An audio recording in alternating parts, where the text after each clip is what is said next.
Welcome back to the Deep Dive. Today, we're cracking open a really interesting concept. We are. It's from the book Ikigai, The Japanese Secret to a Long and Happy Life by Hector Garcia and Francesc Miralles. Right, and it's all about this, well, somewhat mysterious Japanese word, Ikigai, which seems tied to living a long time and finding real joy and meaning in life. Exactly. So our mission here really is to unpack the core secrets from the book. We're looking at insights from Japan's centenarians, bits of psychology, philosophy. Trying to give you, the listener, a kind of shortcut to understanding this powerful idea. Yeah, and maybe spark some thoughts about how it might apply to your own life. Okay, so think of it as maybe uncovering the hidden architecture of a life lived, well, really well. Let's just jump right in. It all starts with this word, Ikigai. What exactly are we talking about? Well, at its heart, Ikigai is basically your reason for getting up in the morning. Okay. It's about finding satisfaction, happiness, meaning, all wrapped up together in life. And the book ties this very strongly to Japan, and specifically to longevity, right? Where does that connection come in? It's particularly strong on the island of Okinawa. And Okinawa is significant because it has this incredibly high number of people living over 100. Centenarians? Centenarians, yeah. We're talking like 24.55 per 100,000 people. That's way higher than the global average. Wow. And isn't there one village that's kind of the hot spot? That's Ogimi, known as the Village of Longevity. It apparently has the world's highest life expectancy. So do researchers actually think having this clear Ikigai causes people to live longer? The book suggests that, yeah, the researchers studying these Okinawans believe it's a huge factor, maybe even more important than just diet alone. More important than diet. That's quite a claim. Well, the idea is that having a compelling reason to live, something that pulls you forward, it's just fundamentally good for your mind and body. Protective, almost. Purpose over kale, maybe. It's a fascinating thought. And the book aims to share these Okinawan secrets. That's the goal. Share the insights from people who've really mastered living long and well and offer some guidance for, anyone looking to find their own Ikigai. Okay, so moving beyond just Okinawa, the book talks about these blue zones. Right. These are specific places around the world where people tend to live the longest and healthiest lives. Okinawa's one, but where else? There's Sardinia in Italy, the Nicoya Peninsula in Costa Rica, Loma Linda in California, surprisingly, and Ikaria in Greece. Interesting mix. So what do people in these blue zones have in common, health-wise? Well, the studies show they don't just live longer, they live better longer. Fewer chronic diseases like cancer, heart problems, inflammatory stuff. They keep their vitality, their health markers are better, like lower free radicals. Even things like hormone levels stay healthier later in life. And mentally. Crucially, yeah, a much lower rate of dementia. So it's about quality of life, not just quantity. What are the secrets then? What ties these zones together? It seems to boil down to a few key things. Diet is definitely part of it. Regular, moderate exercise, finding that purpose, the ikigai, and really strong social connections community. Let's unpack the diet first, that Okinawan principle, hara. Hara hachibu. Right. What's that about? It's the practice of eating only until you feel about 80% full, not stuffed. And why is that supposedly so good for you? The book mentions blood tests showing people who do this have fewer free radicals. Those things that damage cells and accelerate aging. So just not overeating seems to be a powerful anti-aging strategy in itself. How do they actually do that, though? Is it just willpower?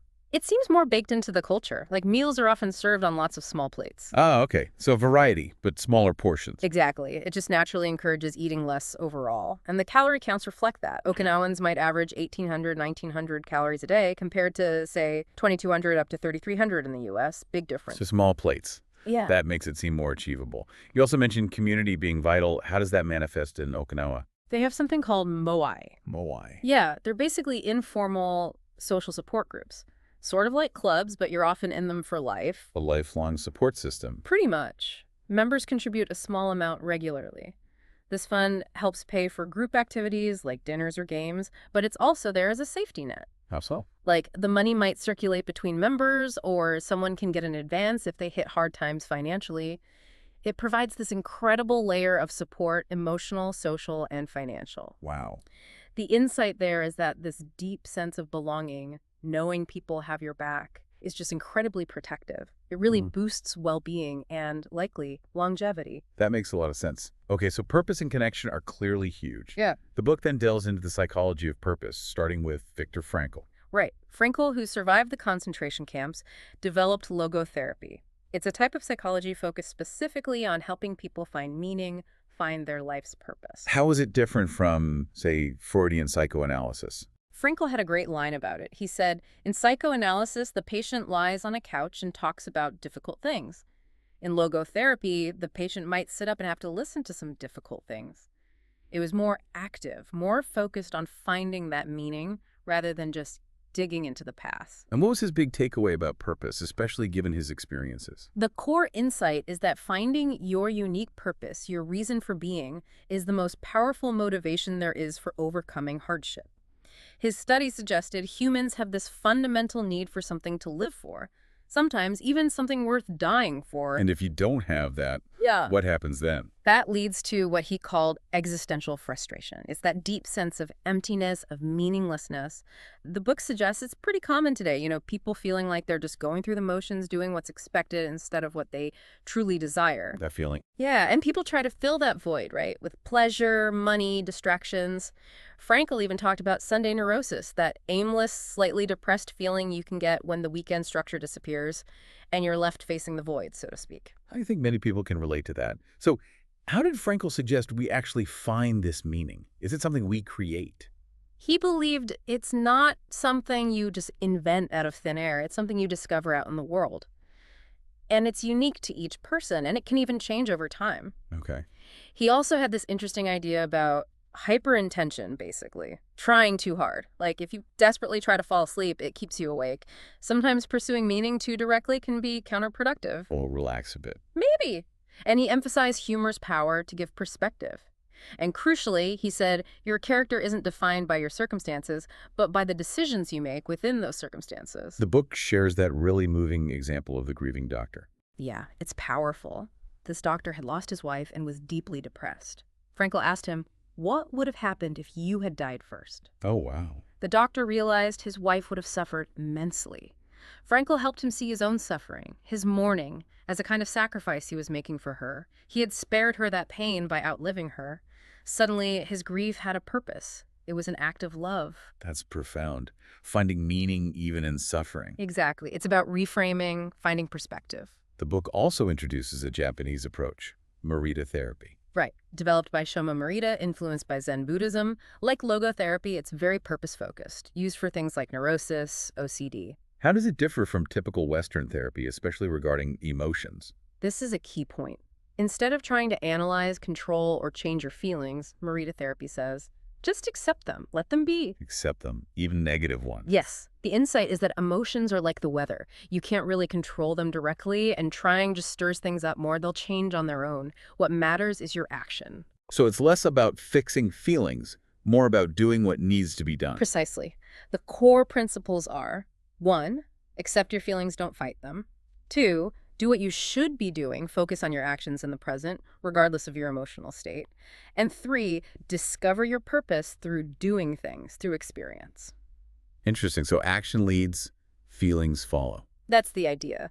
Trying to intellectualize your way out of suffering often just traps you further. Growth comes from engaging with life. Does it involve specific steps? Yeah, the therapy traditionally involves stages, starting with quiet observation, then moving into light activities, then more involved work, and finally reintegrating into social life, always emphasizing action. And there's a related meditation practice mentioned. Naikan meditation. It's introspective, asking 3 core questions about your relationships. What have I received from this person? What have I given? What troubles have I caused? Shifting focus. Exactly. Away from blame towards personal responsibility and often gratitude. So both Frankl and Morita really point to purpose being essential for mental health, for facing challenges. Absolutely. It's not a nice to have. It's fundamental. Yeah. Which leads us naturally to how we actually engage with the activities that make up our lives. Which brings us neatly to the concept of flow.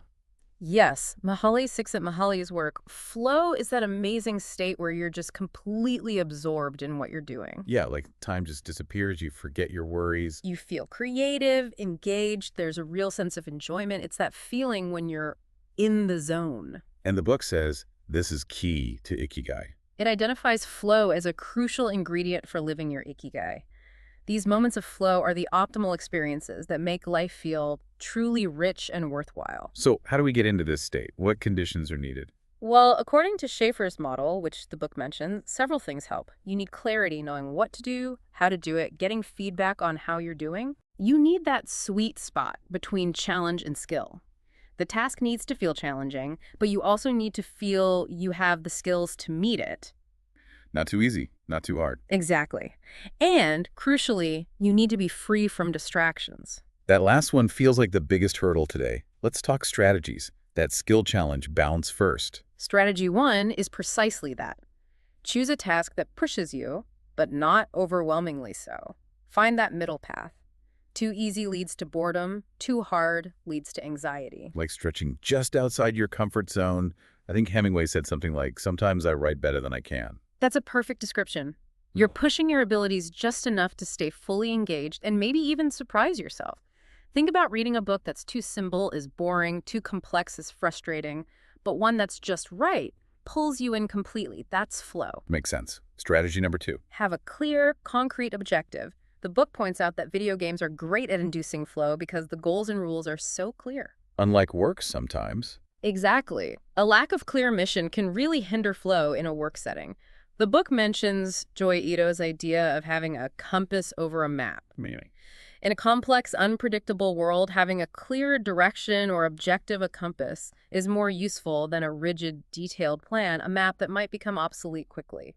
So define your objective for the task at hand. Yeah, be clear on what you're trying to achieve, but then the key insight is, once you start, focus on the doing. Don't obsess over the goal itself. Let the process take over. And strategy 3, the tough one.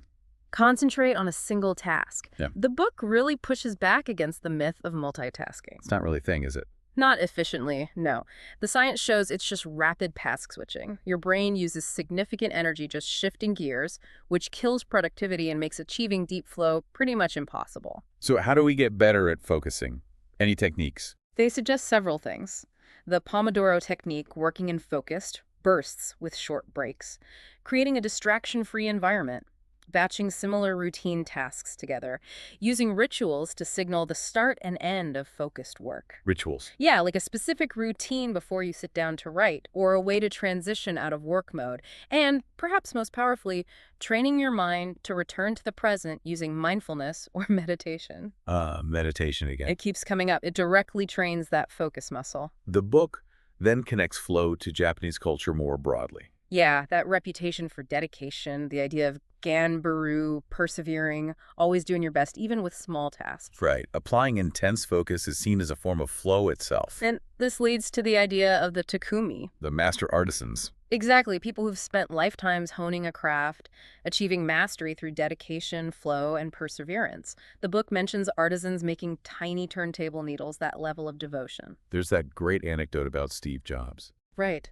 He deeply admired Japanese simplicity and quality. He met a porcelain artisan, Yukio Shakunaga, who understood his craft from the raw clay to the final piece. Jobs saw him as a true takumi, someone completely unified with their work, that deep respect for mastery. And Jiro, from Jiro Dreams of Sushi. Another prime example cited. Jiro and his son, achieving flow daily in their pursuit of the perfect sushi. The routine, the years an apprentice spends just learning to make the egg omelet. Tamago, yeah. It's all about intense, focused dedication. The book notes they value the work itself, the ability to flow more than just expansion or money. Does this link to Japanese spirituality? It seems to. The book mentions Shintoism, the belief in kami spirits residing in nature and objects. There's this idea that the artisan connects with the spirit of the materials, becoming one with the creation, a kind of harmony. Hayao Miyazaki, the animator, is another example they use. Yeah, Studio Ghibli's founder, his incredible dedication, his insistence on traditional methods, working relentlessly, even his struggles with the idea of retirement. Right, he retired and then just couldn't stop drawing. It suggests someone whose Ikigai is so intertwined with his work that stopping feels unnatural. It raises that cauldron. If you're truly passionate, does retirement even make sense? The book lists quite a few others, artists, scientists who worked passionately right until the end. Christopher Plummer wanting to drop dead on stage. Exactly. Or people like Carmen Herrera, who sold her first painting at 89, still driven. Edward O. Wilson tackling huge scientific questions in his later years, it shows that engagement, curiosity, purpose, they don't have an expiration date. T.H. White's quote about learning comes to mind. There is only one thing for it then, to learn. Continuous learning, staying engaged, seems like a powerful anti-aging strategy for the mind. You mentioned flow and small things, too. Microflow, yeah, the idea that you can find focus and enjoyment even in mundane tasks, turn washing dishes into a mindful ritual, or really focus on organizing files. The book gives an example of an elevator operator who took pride in his work. It's about bringing presence to whatever you're doing. And meditation helps build this capacity for presence. Definitely. It trains the brain to notice distractions and gently return focus. Not about emptying the mind, just observing thoughts without getting carried away. The South Korean Olympic archer example is great using meditation for peak focus. It helps generate those calm alpha and theta brainwaves. The book also makes a point about humans being ritualistic. Right. Modern life pushes goals, cools goals. But historically, human life was often structured by rituals related to seasons, hunting, farming. And Japanese culture retains that emphasis. Very much so. Influenced by Confucianism, Buddhism, Shintoism, there's a focus on performing rituals correctly, on the process, rather than just adhering to abstract rules. So the insight is rituals over goals. In a sense, yes. Focus on enjoying the daily process, the rituals of your work or life. If you can find flow in those rituals, the desired outcomes often happen more naturally. The happiest people, the book suggests, aren't necessarily the ones who achieve the most external goals, but the ones who spend the most time in flow. So if someone listening wants to use flow to find their Ikigai, what's the advice? It's quite practical, actually. Start by just noticing. What activities make you lose track of time? Where do you feel most engaged, most alive? Make a list. Then look for the common threads. What underlying skills, challenges, or values connect these activities? That pattern might point directly towards your Ikigai. And if it's not obvious, just keep doing more of what brings you flow. Explore related activities. Let the doing guide you. Let's shift perspective now to the wisdom from the very oldest people, the supercentenarians living past 110. What can we learn from them? The book shares some fascinating, albeit brief, accounts, and the key takeaway isn't some magic bullet, but how their reported habits often echo these Ikigai principles. Like Mizuo Kawa, who reached 117. Her advice was strikingly simple. Eat and sleep and you'll live a long time. You have to learn to relax. She loved sushi, apparently. Maria Capovilla, 116 from Ecuador. She said she'd never eaten meat, enjoyed dancing, crafts, prayers, a life filled with simple, active pleasures and faith. And Jean Kalman, the oldest verified person at 122. Ah, yes, famous for her wit. Everything's fine, was her outlook. The book notes she enjoyed chocolate, olive oil, port wine, and even smokes until late in life. Obviously not health advice, just reported facts. Right. But the key seemed to be her active, happy life. Her joke about a glass of wine a day instead of an apple a day. Walter Bruning, 114. He recommended eating only 2 meals a day, staying busy, socializing. He lived an intense life and felt he'd made a deal with God during an illness. Again, purpose and connection. Alexander Imich, 111, the scientist. He credited never drinking alcohol and quipped, "I just haven't died yet." He clearly had a life rich with intellectual stimulation and varied experiences. So looking at these supercentenarians alongside those Ikigai artists, the actors, writers, scientists working into old age, you see common themes. Staying active and engaged, simple, healthy habits, mostly, strong social ties, and a positive, resilient attitude. Continuous engagement seems key. Okay, let's zoom back into Ogimi, the village of longevity itself. What does day-to-day life there look like? The book describes it as deeply connected to nature and, importantly, to each other. There's a community center, but community life really happens through volunteering and the spirit of uemaru. Uemaru. Yeah, it means teamwork, mutual help. Everyone pitches in, helps with farming, building things. There's this strong sense that everyone is needed, everyone belongs, everyone contributes. That sounds incredibly supportive. What about specific daily habits? Lots of daily connections, simple greetings, chatting with neighbors over tea. Gardening is huge, growing their own vegetables, staying physically active with gentle exercises like taiso or the popular local sport, gateball. The authors lost to a 104-year-old at gateball, didn't they? They did. Shows the level of activity. Also, using their hands crafts, cooking, they emphasize that fingers-to-brain connection for keeping sharp. And eating a varied, mostly plant-based homegrown diet. What about their mindset, their outlook on life? This seems crucial. They talk about living an unhurried life, slow down, relax, doing one thing at a time calmly, finding joy in small everyday things. Getting along with friends is paramount. Sounds idyllic. And incredibly optimistic, greeting the day with positivity.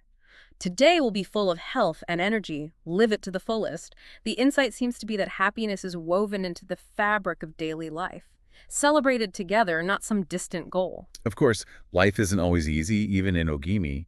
The book talks about resilience, Absolutely. Resilience is that ability to bounce back from setbacks. There's a great Japanese proverb, Nanakorobi Yaoki, which means fall 7 times, rise 8. It's about perseverance, not letting negative emotions derail you. It requires training your mind, body, and emotions. and this connects to ancient philosophies. Yes, the book draws parallels with Buddhism and Stoicism. Both offer frameworks for managing difficult emotions and building inner strength. Stoicism, for example, teaches controlling desires and reactions, enjoying things moderately without being controlled by them. There's a specific Stoic practice mentioned, negative visualization. Sounds grim. It sounds it, but it's actually very practical. You consciously imagine losing things, you value your health, your job, loved ones. Why would you do that? 2 reasons. First, it prepares you mentally, makes you less shocked if bad things do happen. Second, and perhaps more importantly, it makes you intensely grateful for what you have right now. Seneca apparently practiced periods of voluntary poverty to cultivate this appreciation. Appreciating the present. Like the serenity prayer idea, accept what you can't control. Precisely. Worrying about things outside your control is futile. As the Stoic Epictetus said, it's not what happens to you, but how you react that matters. And Buddhism offers similar tools through meditation. Right. Becoming aware of your thoughts and emotions without judgment helps free you from their grip. Just observing anger arise, like watching a cloud pass, diminishes its power. Plus, meditation demonstrably reduces stress and can even improve immune function. Both philosophies also stress the here and now and impermanence. Yes, living in the present moment. Thich Nhat Hanh's famous line, the only moment you can be truly alive is the present moment. Both traditions also encourage reflecting on the fact that everything changes, nothing lasts forever. Why focus on impermanence? Accepting it helps you appreciate things while they last, and it can lessen the pain of loss when change inevitably occurs. It fosters a kind of realistic acceptance. This leads into the Japanese aesthetic of wabi-sabi. Wabi-sabi. It's about finding beauty in imperfection, in things that are transient, flawed, incomplete, like a chipped teacup that's valued because of its history and imperfection. So the opposite of the Western ideal of perfect, timeless beauty, like Greek statues. Exactly. Think of traditional Japanese wooden buildings like the Eyes Shrine, which is ritually rebuilt every 20 years. It embraces impermanence, preserving the spirit and customs rather than clinging to the original physical form. The insight is finding beauty and peace in the natural cycle of things. And there's another related concept, Ichigo Ichi-e. Ah, yes.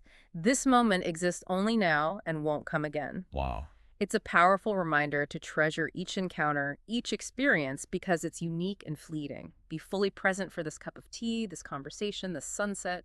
Don't get lost in regrets about the past or anxieties about the future. So wabi-sabi helps us appreciate imperfection as an opportunity, and Ichigo Ichi helps us savor the present. Beautifully put. And when you combine these attitudes with a clear ikigai, each moment feels precious and meaningful. The book goes even beyond resilience, introducing Nassim Taleb's concept of anti-fragility. Right. This is fascinating. Anti-fragile isn't just about being robust or resilient resisting shocks. It's about actually benefiting from shocks, volatility, stressors, getting stronger through adversity. Like the mythical Hydra. Cut off one head, two grow back. Exactly. That's a classic example. Or think of muscles getting stronger after being stressed by exercise, or how the immune system learns and strengthens from exposure to pathogens. The book uses the Tushoku tsunami as an example too. Yes, some towns were fragile, devastated, some were robust, they resisted damage, but some businesses were forced to adapt so radically that they developed new products or services that actually made them more successful afterwards. They became anti-fragile. So how can we, as individuals, become more anti-fragile? Taleb and the book suggest a few strategies. Step 1. Take small, controlled risks. Expose yourself to low-level stressors. Like what? Could be physical, like cold showers, or intermittent fasting, the 5.2 diet gets mentioned, or intellectual, tackling challenging problems slightly outside your comfort zone. The point is to build tolerance and adaptability safely without risking total failure. Okay, what's step two? Build redundancy. Keep more options open than you think you need. Don't rely on just one job, one skill, one source of income, or even just one close relationship. Diversify, like the Okinawans with their gardens providing food and purpose alongside other activities. Makes sense. Don't put all your eggs in one basket. Step three. This one involves subtraction. Get rid of things that make you fragile. How so? Identify habits, commitments, possessions, even relationships that consistently drain your energy, increase your vulnerability, or lead to losses. Removing sources of fragility is often more effective than trying to add layers of robustness. Interesting. So anti-fragility means seeing setbacks not just as things to survive, but potential springboards. Exactly. If you're structured right, challenges force you to learn, adapt, correct course, and potentially emerge stronger. Taleb says we need a dose of randomness, mess, adventures, uncertainty that make life worth living. Embracing that carefully builds anti-fragility. Okay, as we wrap up this deep dive, the book really frames Ikigai as more than just a concept. It's an art of living. Yeah, they mention the calligrapher and poet Mitsuo Ada, another example of someone dedicating their life totally to their Ikigai, expressing profound emotion through simple art. His message was consistent. Keep going, don't change your path, find your way, and stick with it. So the core message seems to be finding and following your Ikigai isn't about reaching some final destination, but about the journey itself, a path that brings meaning, enables flow, and cultivates happiness. And it's unique for everyone. Your Ikigai won't look like mine, but that underlying human quest for meaning, that's universal. And the book strongly advises against just thinking about it. Action is key. Absolutely. Don't paralyze yourself trying to perfectly define it.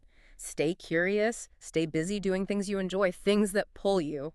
Meaning often reveals itself in the small things, raising children, helping others, mastering a craft. Remember that phrase, life is not a problem to be solved. But a reality to be experienced. Exactly. Live it, engage with it, preferably surrounded by people you care about. To bring it all together, the book concludes with 10 rules of Ikigai.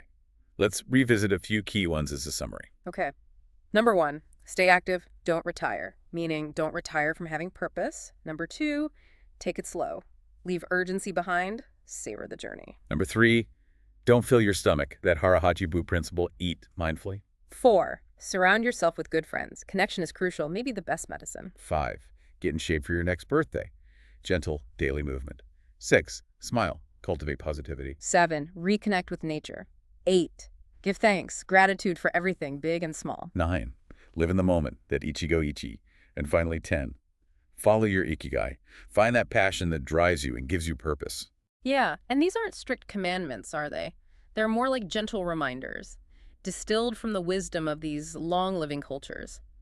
Finding Ikigai isn't some monumental task. It's about weaving these elements, purpose, community, movement, gratitude, presence, resilience, into the everyday texture of your life. We've certainly covered a lot today, from defining Ikigai in Okinawa, exploring purpose and flow, resilience, anti-fragility, right up to the wisdom of the oldest people on Earth. And the consistent thread seems to be that a long, happy, meaningful life isn't just down to luck or genes. It's something you actively cultivate, an art form you practice daily through conscious choices and habits. So here's a final thought for you, our listener.